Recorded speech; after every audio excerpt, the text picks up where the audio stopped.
Welcome to a new program in the new studios of İzmir Faculty of İzmir University of Economics, Faculty of Communication. Today we are very much pleased to host our guest, Professor Robert Hackett from School of Communication in Simon Fraser University, Vancouver, Canada. He is one of the major names in several fields of communication studies. Maybe the most famous one, we can easily say that, is the peace journalism and the news content analysis. Right? And we will talk about some of his current research and his general research areas. So maybe we can begin with your major field of interest is the news content.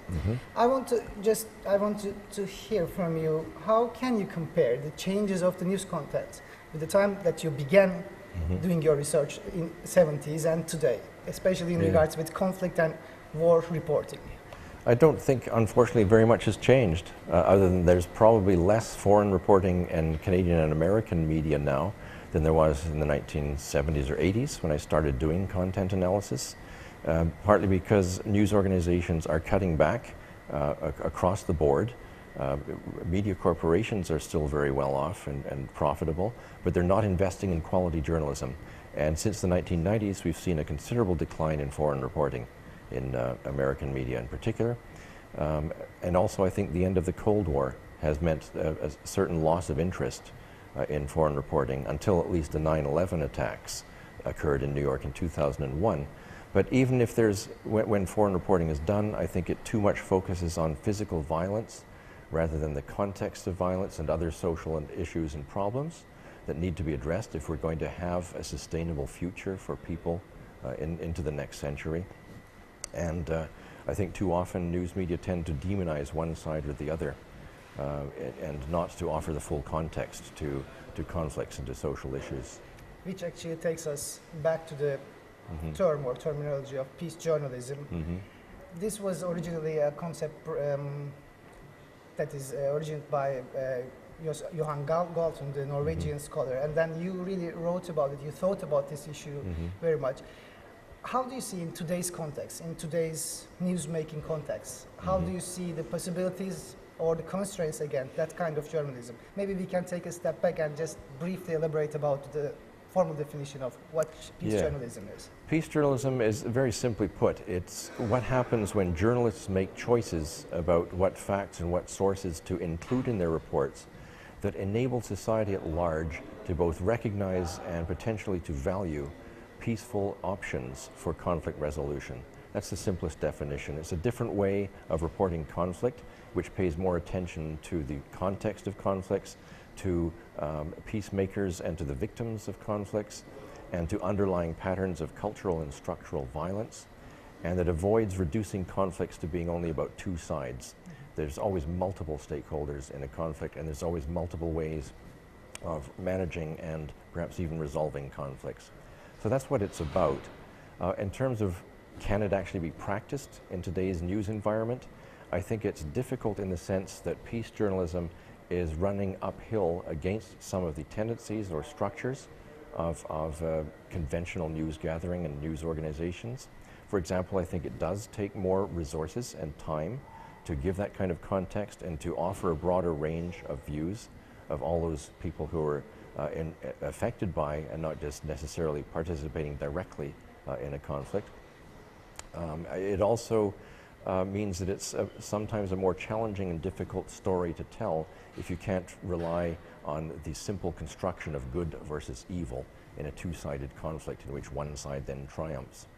So it's running uphill in that sense, but I think also research suggests that audiences actually, when they come across it, actually enjoy and value that kind of reporting. They feel more encouraged and empowered that we have a more hopeful option for the future than simply escalating conflict. So I think that if you look at alternative media and community media, these are possible sites outside the sort of dominant media corporations which are basically trying to grab audiences' attention as cheaply and quickly as they can.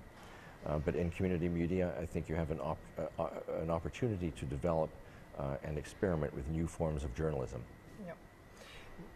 From your answer, what can be concluded is actually the alternative media or community media initiatives have much possibilities for providing a grant for peace journalism. Then this makes me think about what about the big ones or big corporations, mainstream media. And then maybe we can relate from this point to another field of your research, which is media democratization. That's right. So can you please elaborate about this field of your research? How did it start? Why did you step into this field of media democratization? This all goes back to the 1990s, when after doing critical analyses of news content for about 15 years and discovering various kinds of ideological biases and blind spots, missing stories or missing topics in the news, after about 15 years I thought, well, you know, it's fine to do critique, but what are we going to do to bring about better journalism and a more informed and politically engaged public? So I began to think about the possibilities of democratizing the media, that is, opening it up to a wider range of voices, doing better quality journalism so that journalism works better for democracy, as well as democratizing the news institutions themselves to more fairly represent the different viewpoints in society. And at the same time, in the 1990s, it seemed that at least in the United States and Canada, there were new groups coming out that had very much this kind of concern. In Canada, for example, in 1996, there was a coalition was formed to try and prevent media concentration, to try and prevent the takeover of many of Canada's newspapers by one single right-wing press baron named Conrad Black, whose name is still in the news today. And in the United States, similar kinds of movements were emerging to again challenge media concentration and excessive commercialization, and later in this century to argue for a more open and affordable internet. So these kinds of movements were developing, and it's something new in a sense, because we're talking about a movement that is not only simply trying to use the media to advance other political goals, but rather its political goal is precisely to change the media themselves. So it's in a sense a new kind of movement that I think is very interesting. Today, when we look back to these movements of 90s and early 2000s, how do you see the outcomes? I mean, I know some cases, especially in Canada, have achieved some tangible outcomes. Yes. What were these, for Well, instance? in Canada, in particular, an organization called openmedia.ca, which you can find on the internet, has organized a series of campaigns around regulatory issues that have come up that affect, in particular, users of the internet. So, for example, one such campaign was against what was called usage-based billing, which meant that the big telecommunication companies that were providing internet service wanted to charge on a per byte basis for downloading material. So that it would cost a lot more, particularly for small non-profit organizations or smaller internet service providers that were piggybacking onto bigger companies. They would have been in economic trouble. And so Open Media organized an online petition campaign that eventually gained 500,000 signatures, which is unprecedented in Canadian history, and got the attention of the regulators.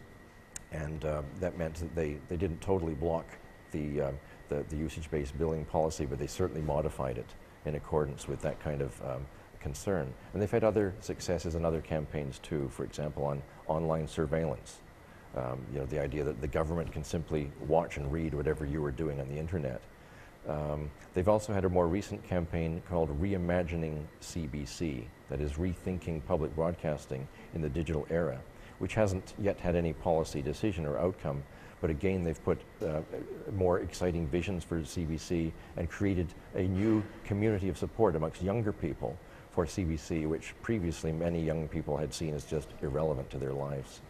In these movements, I guess the tactics are so important. And in some of your publications, you mention about creating alliances with different movements. Yes. So can you please say about this? Because in Turkish context or in many contexts, maybe there is a need for such media reform movements, but it's not easy to mobilize.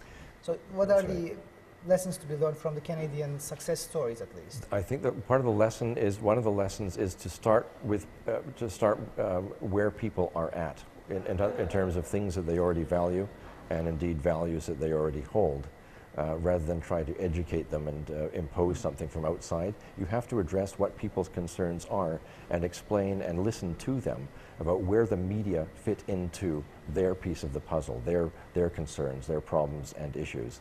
So for example, environmentalism, you could argue that there's a potential alliance between media democracy and environmental activism around issues of reducing the power of corporate control and of consumerism in a media system that constantly advocates that we need to consume and buy more and more and more.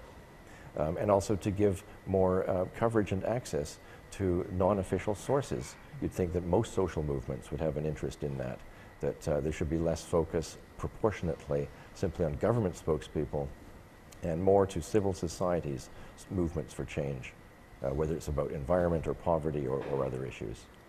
You just mentioned about the environmental or climate change issue, and I know that it's one of your most recent fields of research or interest areas, how the climate or crisis, different forms of crisis such as climate change or environmental crisis, how the media can relate positively to these issues and make it. Can you please elaborate this issue, because I think it's a growing field of research in regards with communication studies. In each conference we see new formed groups of research about climate change and stuff. So what is your take on this? Yes, I think you're quite right. It is a fairly new area of study because we're rather late coming to the realization that this is a really very serious problem, one that could potentially, if we don't do anything about it, global warming and climate change could almost bring an end to human civilization. That if we want a sustainable future, it's something that we all have to bring our skills and expertise to bear upon, regardless of what field we're in.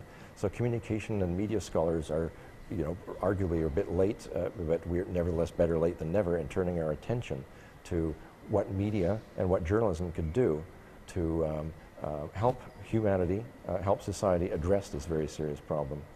Because I think if you look at journalism today in most countries, and if you think about, in 100 years' time, if the proverbial visitor from Mars comes down and looks at the newspapers and TV programs of today, and then compares it with what could be the wreckage of human civilization a century from now, they'll say, what were we thinking? What stories are we telling ourselves? Why are we not, saying more and doing more to address this impending catastrophe? But I'd like to think more positively, to think that the apocalypse can be cancelled. That's the name of a book, Cancel the Apocalypse. So what kind of journalism do we need to avoid a dystopic, nightmarish future? What kind of journalism can engage and empower people to recognize and address Any conclusions you reached so far? I mean, any normative conclusions you reached so far about this issue? Well, it's all still emerging research, because even the psychologists are doing research on what kind of news will actually empower people to act. But I think a couple of points that can be made is that we need journalism that conveys both a sense of urgency but also of agency. You do not want to overwhelm people with nightmarish stories about our possible future or terrible news about the melting of the Arctic ice caps and another mean world syndrome. We don't need that. We don't. That's right. We don't need terrorized people to deal with an issue. So we need to convey that this is a serious problem, but we have the means to address it in terms of technology and especially appropriate public policy. I also think journalists need to normalize activism to show how ordinary people are engaging with this issue, because that's proven in psychology to be a motivator for people to get involved. It's to see that other people like themselves share those concerns and are actively doing something realistic about them. And finally, we can conclude any suggestions to our students, especially the ones who are engaged in the news production in our faculty. Any concrete conclusions or suggestions for them to follow in their final years of the studies? Well, I think there's several ideas there. One is look further at peace journalism and as a form of crisis communication and environmental communication. How can journalism be done differently? Particularly since more and more I think that journalists will be working as freelancers, will be building their own practices rather than simply going to big organizations. So become an expert in something, and in this new way of doing journalism, I think, will build its own audience. So that is one. Another is to find alliances with other groups in society who are interested in building a more accountable and democratic and responsive media system. Professor Hackett, thanks very much for being here. So this was the last broadcast of our news studio. Hopefully the next time we will be here with another guest. Thanks very much. Thank you.